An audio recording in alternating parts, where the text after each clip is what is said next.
अगले साल से परीक्षा, इसकी जो मूल जड़ है OMR, अगले साल से नीट की परीक्षा कंप्यूटर बेस्ड टेस्ट से होगी।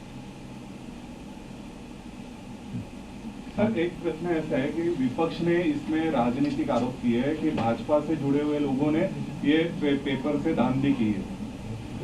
मैं उसके उत्तर विनम्रता से नहीं देना चाहता हूँ। ये विषय राजनीतिक है ही नहीं। मैंने कहा एक सामाजिक व्याधि है। इस सामाजिक व्याधि से समाज को मुक्त रखना पड़ेगा। सभी की दायित्व है, मेरा भी दायित्व है, सभी राजनीतिक पार्टियों की दायित्व है। रुको अंचल सर, एक सवाल मेरा है सर, क्योंकि 2024 में भी इसी तरीके की खबरें आई थी, क्या एनटीए के मैकेनिज्म में सुधार की गुंजाइश है, सुधारने की जरूरत है अभी? हाँ, निश्चित रूप में एनटीए को और सुधारने की आवश्यकता है। उसको हमने गंभीरता से लिया। 24 की जो लूफॉल्स आई थी, 24 की लूफॉल्स को इस बार हमने पूरा पैक किया था, पूरा ठीक किया था, लेकिन उसके बावजूद भी ये फिर घटना हुई है। इसलिए एनटीए में निश्चित रूप में और सुधार की आवश्यकता है। इसको सुधार किया ही जाएगा। सर, सीबीआई के रिमांड नोट में बहुत स्पेसिफिकली मेंशन किया गया कि एनटीए से जुड़े हुए लोगों के लिंक्स को भी प्रूव किया जाएगा इस बार। पिछली बार ये कहा गया था कि जो मतलब ग्राउंड लेवल का जो छोटा स्ट्रक्चर था, सीबीआई ने जांच वहीं तक करके छोड़ दी थी। इस बार क्या आपका रिएक्शन है जो रिमांड नोट में सीबीआई ने बात कही है उस परिप्रेक्ष्य में? सीबीआई ने सही कहा है, किसी को छोड़ा नहीं जाएगा, किसी को छोड़ा नहीं जाएगा। वो एनटीए के अंदर हो, बाहर हो, कोई भी हो, किसी को स्पेयर नहीं किया जाएगा। सर, मेरा सवाल है कि जब ऑनलाइन अगर परीक्षा होती तो आपको लगता है कि इसमें एरर नहीं होगा?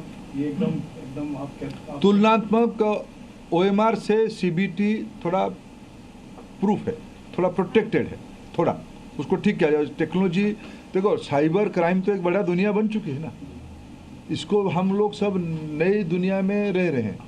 तो वो भी वहाँ भी चुनौती है, लेकिन हमारे देश की सिस्टम पे हमें भरोसा करना पड़ेगा। और तुलना, ये तो इम्प्रूवमेंट की चीज़ है। सर, 4 बार अभी तक देखा गया कि पेपर लीक हुआ है। हर बार आपने ये बात कही है कि 0 टॉलरेंस रखा जाएगा, लेकिन बार बार ये चुप हो जाती है। आखिर में कहाँ थी?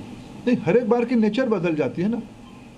देखो, ये हम सब एक सिस्टम चलाते हैं। सरकार बहुत जिम्मेवारी के साथ कह रहे हैं हम चीज़ों को सुधारेंगे, फिर भी एक्सीडेंट होता है, उसको ठीक करना पड़ेगा।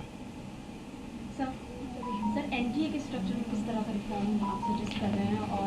और जैसे परमानेंट एम्प्लॉयज़ नहीं है एनटीए में, कॉन्ट्रैक्चुअल बेस एम्प्लॉयज़ हैं, उनके लिए क्या करना चाह रहे हैं कि उससे लीक का चांसेस बढ़ जाते हैं? मैंने कहा कि पहले सीबीआई को अपने काम को पूरा करने दो। इसके अलावा एनटीए को और मजबूत किया जाएगा।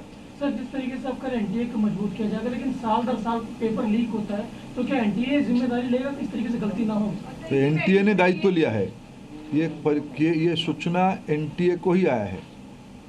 7 को एनटीए की ग्रीवेंस पोर्टल में आया है। एनटीए ने उसको छुपाया नहीं। एनटीए ने उसको संवेदनशीलता के साथ सरकार के सामने रखी, हमने हमारे नेतृत्व के सामने रखा, बाकी सिस्टम के सामने रखा। एजेंसियां तुरंत काम पे 8 तारीख सुबह से 7 तारीख रात को एजेंसियां काम शुरू कर दी है।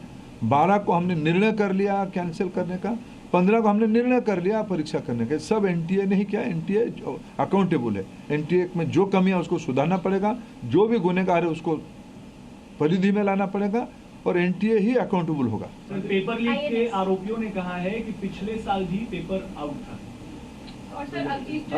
मैं कम से कम अफवाह में हम ना जाए। कोई विषय में हम अफवाह में ना जाए। हम सब जिम्मेवार हैं। आप सब राष्ट्रीय मीडिया हो, आप सबकी दायित्व है।